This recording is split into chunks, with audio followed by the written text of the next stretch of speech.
आपने black board में पढ़ाई करी है या ग्रीन बोर्ड में? और ब्लैक बोर्ड में ऐसा क्या नहीं था कि ग्रीन बोर्ड के बीच में आना पड़ा? पहले जब स्कूल और क्लासरूम में कॉन्सेप्ट इवॉल्व हो रहे थे तो हमें एक ऐसी चीज जरूरत थी जिसपे हम बार बार लिख सकें और उसे मिटा भी सकें। व्हाइट लाइमस्टोन तो चौक का काम करने के लिए था ही, जरूरत थी एक ऐसी सरफेस की जिसपे ये व्हाइट चौक दिख सके। तो एक लकड़ी के टुकड़े पर ब्लैक स्लेट की कोटिंग करी गई। इसलिए मटेरियल बहुत पहले से यूज होता आ रहा है, 1300 एडी से, यानी 725 साल पहले से। तो यहां से ब्लैक बोर्ड बन गया और इस पर व्हाइट चौक से लिखा हुआ सबको दूर से दिख रहा था।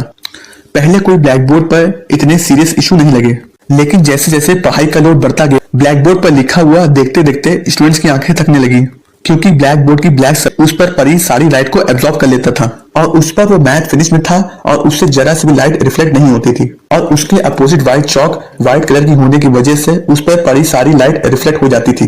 यह एक विजुअल इम्बैलेंस था। इससे लंबे लेक्चर में बोर्ड को देखते देखते काफी विजुअल फटीग होने लगा। इस समय कुछ साइंटिस्ट ने सोचा कि ब्लैक के अलावा भी कोई और कलर भी हो सकता है। तभी एक्सपेरिमेंट शुरू हुए और आइडियाज डेवलप होने लगे। और ग्रीन बोर्ड तब आया जब पोरेक्लेन इनेमल ऑन स्टील इस नाम का टेक्निक डेवलप किया गया।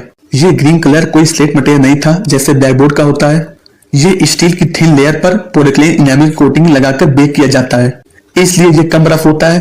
कम रफ यानी ज्यादा स्मूथ, यानी चौक ज्यादा देर चलेगा और डस्ट कम उड़ेगी। लेकिन जब ग्रीन कलर सामने आया तो इस पर रिसर्च हुई और ये रिजल्ट आया कि ग्रीन कलर नेचुरली आंखों के लिए कामिंग होता है।